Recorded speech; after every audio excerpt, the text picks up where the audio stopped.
Ration கடையில் கொடுத்த 1000 ரூபாய்க்கு தனக்கு ஒன்று வாங்காமல் மகளுக்கு மளிகை ஜாமான் வாங்கி வந்த கணவனை பார்த்து மனைவி கோபப்பட்டாள். ஏன் நாம சாப்பிட வேண்டாமா? எனக்கு ஆஸ்துமா மாத்திரை இல்ல, உறிஞ்சிற மிஷினும் இல்ல, 6 மாசமா கேட்டுக்கிட்டே இருக்கேன், மூச்சு விட கஷ்டமா இருக்குது, எப்படியும் காசு வரும்போது உனக்கு வாங்கி தர்றேன்னு சொல்லிவிட்டு சைக்கிளில் மளிகை மூட்டையை கட்டினார் ராஜாமணி. ஊரடங்கு போடப்பட்டிருந்தது. பஸ் ஆட்டோ எதுவுமே கிடையாது. பசியோடு சைக்கிளை மிதித்தார். 10 கிலோமீட்டர் வந்திருப்பார். அங்கே சாலையில் தடுப்பு அமைத்து போலீஸ்காரர்கள் நின்று கொண்டிருந்தார்கள். போலீஸ்காரர்கள் ஜாமானையும் சைக்கிளையும் பிடித்துக் கொள்வார்களோ அவருக்கு பயம் தொற்றிக் கொண்டது.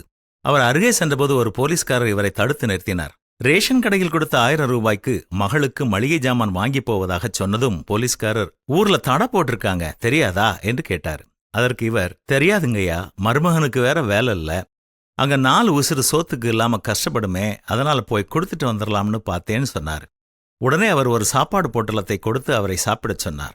இவர் நன்றியோடு சாப்பிட்டு விட்டு கிளம்பினார். இவர் போகும்போது போலீஸ்காரர், அரசாங்கம் கொடுக்கிற பணத்தை வாங்கினமா, தண்ணி அடிச்சமா, தலைகுப்புற விழுந்தமான்னு இல்லாம 4 உசுருக்கு சோறு போட ஜாமான் வாங்கிட்டு போறீங்களே, மனசுக்கு சந்தோஷமா இருக்குதுயா என்று சொன்னார்.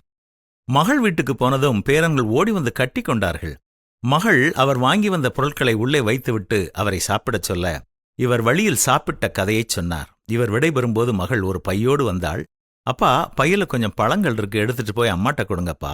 அம்மாவுக்கு ரோட் ஹீலர் மிஷினும் ஆஸ்மா மாத்திரையும் வாங்கி வச்சிருக்கேன், அதையும் மறக்காம கொடுத்துருங்கப்பா என்று சொன்னாள். இதற்கெல்லாம் ஏதுமா காசு என்று அவர் கேட்க மகள், கொஞ்சம் கொஞ்சமாக சேர்த்து வச்ச பணம் அப்பா, எங்களுக்கும் நேத்துதான் அரசாங்கத்திலிருந்து 1000 ரூபாய் கொடுத்தாங்க.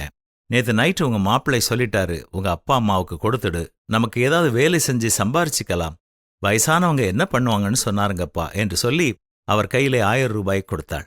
மக்கள் நல்லவர்கள், உறவு உன்னதமானது என்று அவர் மனம் நினைத்தது. நற்கிரியைகளை செய்வதற்கு நாம் கிறிஸ்து இயேசுவுக்குள் சிருஷ்டிக்கப்பட்டு தேவனுடைய செய்கையாய் இருக்கிறோம் என்ற வசனத்திற்கு எடுத்துக்காட்டாக மக்கள் இருக்கத்தான் செய்கிறார்கள். நாமும் இருப்போமா?